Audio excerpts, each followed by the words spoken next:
Hello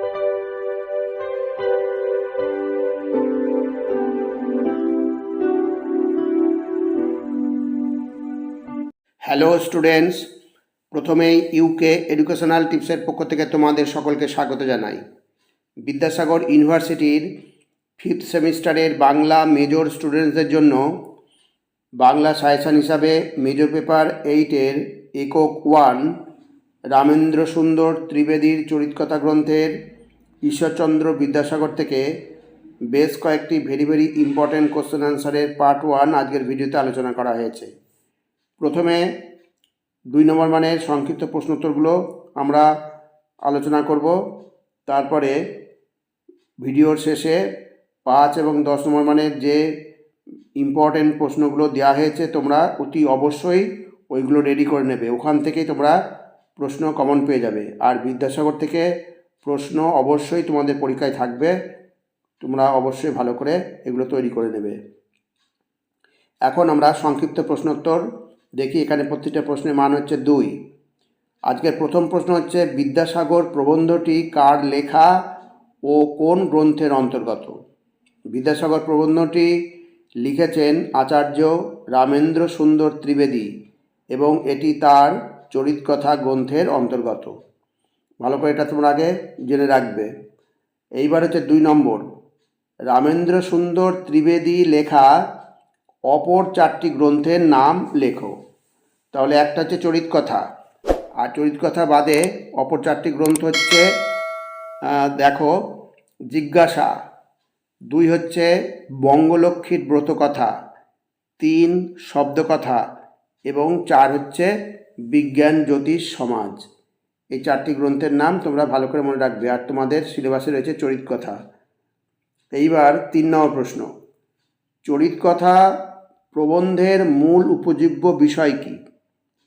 মহাপুরুষদের জীবনের চারিত্রিক গুণাবলী ও আদর্শের বিশ্লেষণ করে পাঠকদের সামনে তাদের মহত্বকে তুলে ধরাই এই প্রবন্ধের মূল লক্ষ্য।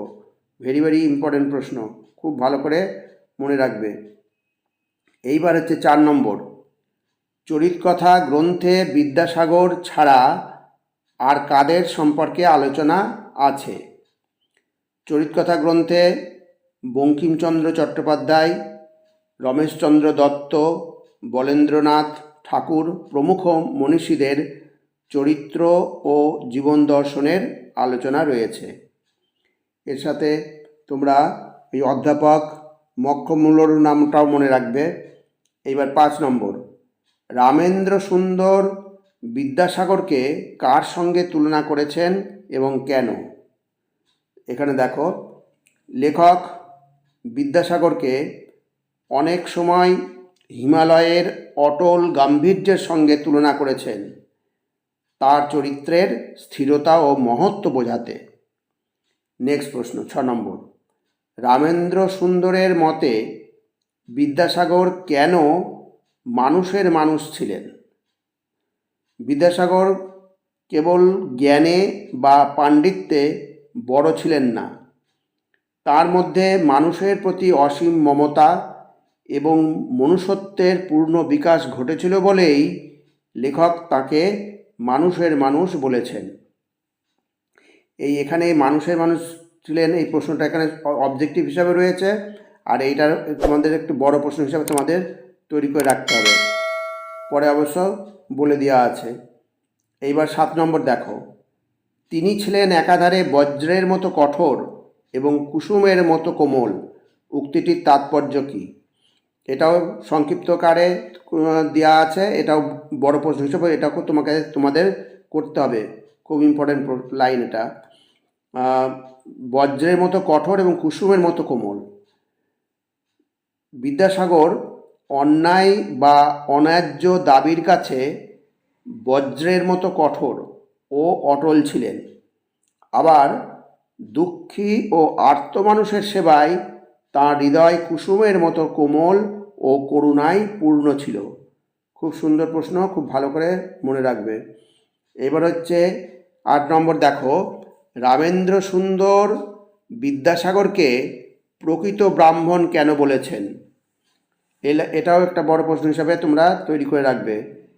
ব্রাহ্মণের কাজ হলো জ্ঞান দান করা এবং অন্যায়ের কাছে মাথা নত না করা।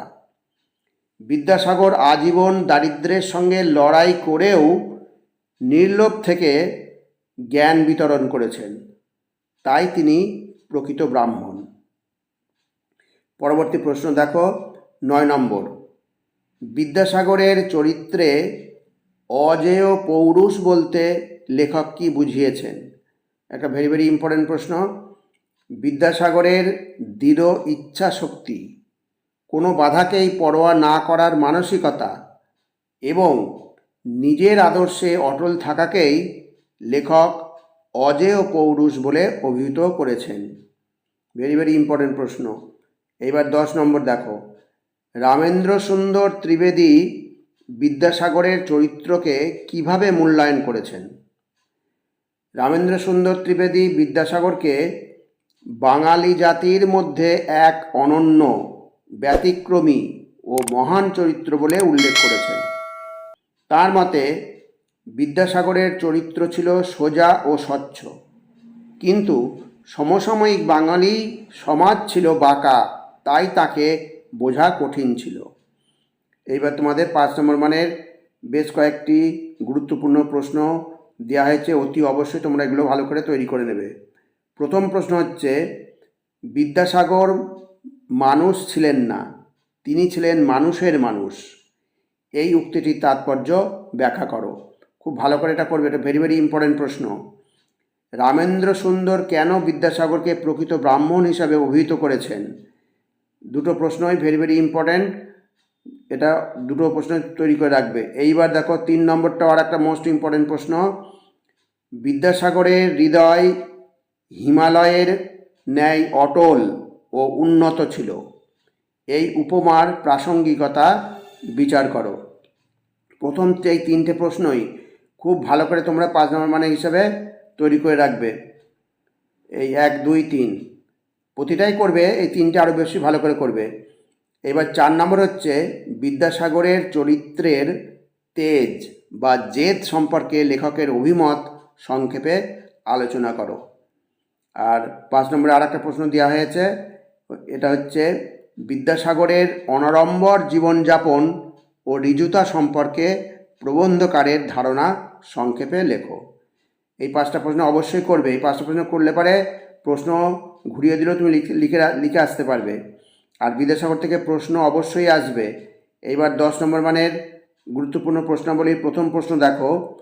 রামেন্দ্র সুন্দর ত্রিবেদীর বিদ্যাসাগর প্রবন্ধ অবলম্বনে ঈশ্বরচন্দ্র বিদ্যাসাগরের চারিত্রিক মহত্ব ও বীরত্বের বর্ণনা দাও। খুব ভালো করে মনে রাখবে, রামেন্দ্র সুন্দর ত্রিবেদীর বিদ্যাসাগর প্রবন্ধ অবলম্বনে ঈশ্বরচন্দ্র বিদ্যাসাগরের চারিত্রিক মহত্ব ও বীরত্বের বর্ণনা দাও। 10 নম্বর মানে খুব সুন্দর করে এটা রেডি করে রাখবে, ভেরি ভেরি ইম্পর্টেন্ট প্রশ্ন। 2 নম্বরটাও আর একটা মোস্ট ইম্পর্টেন্ট প্রশ্ন। বিদ্যাসাগর তাহার জীবনের ব্রত উদ্যাপন করিয়া গিয়াছেন। বিদ্যাসাগরের জীবনব্রত কী ছিল এবং লেখক কিভাবে তা বিশ্লেষণ করেছেন? এটাও একটা ভেরি ভেরি ইম্পর্টেন্ট প্রশ্ন। এবার 3 নম্বরটা আর একটা মোস্ট ইম্পর্টেন্ট প্রশ্ন। বিদ্যাসাগরের চরিত্রে একদিকে যেমন ছিল কঠোর তেজস্বিতা, অন্যদিকে ছিল অসীম করুণা। প্রবন্ধ অনুসরণে এই উক্তির যথার্থতা বিচার করো। খুব ভালো করে করবে, এগুলো করলে পারে তুমি এখান থেকে অন্য প্রশ্ন আসলেও তুমি লিখে আসতে পারবে। আর এগুলো ভেরি ভেরি ইম্পর্টেন্ট প্রশ্ন, অবশ্যই এটা তোমরা করে যাবে। এবার দেখো, চরিৎকার হিসাবে রামেন্দ্র সুন্দর ত্রিবেদীর কৃতিত্ব বিদ্যাসাগর প্রবন্ধ অবলম্বনে আলোচনা করো। এবার লাস্ট প্রশ্ন হচ্ছে, বিদ্যাসাগরের দেশপ্রেম ও সমাজ সংস্কারের প্রচেষ্টাকে রামেন্দ্র সুন্দর ত্রিবেদী কিভাবে মূল্যায়ন করেছেন তা নিজের ভাষায় লেখো। ভেরি ভেরি ইম্পর্টেন্ট প্রশ্ন, খুব ভালো করে করবে। বিদ্যাসাগরের দেশপ্রেম ও সমাজ সংস্কারের প্রচেষ্টাকে রামেন্দ্র সুন্দর ত্রিবেদী কিভাবে মূল্যায়ন করেছেন তা নিজের ভাষায় লেখো। তাহলে স্টুডেন্টস, যে প্রশ্নগুলো দেওয়া হলো প্রত্যেকটাই ভেরি ভেরি ইম্পর্টেন্ট প্রশ্ন, আমি আবার বলছি। আর এখান থেকে প্রশ্ন তোমাদের পরীক্ষায় থাকবেই থাকবে। অতএব এই চরিতকথা বিদ্যাসাগরটা খুব ভালো করে তোমরা রেডি করে রাখবে। আর আগে যে প্রশ্নগুলো দিয়েছি সেই প্রশ্নগুলো অবশ্যই করবে, মানে আগের প্রশ্ন বলতে অন্যান্য ভিডিওতে যে প্রশ্নগুলো দেওয়া আছে ওগুলো অবশ্যই করবে। যাই হোক স্টুডেন্টস, ভিডিওটা যদি ভালো লাগে অবশ্যই সাবস্ক্রাইব করো, এর সাথে একটা লাইক দিও এবং তোমার ফ্রেন্ডসদের মধ্যে ভিডিওটি শেয়ার করো। তাহলে স্টুডেন্টস আজকে এখানেই শেষ করি। তোমরা সকলে ভালো থেকো, সুস্থ থেকো, সুস্থভাবে পরীক্ষা দিও। Thank you very much.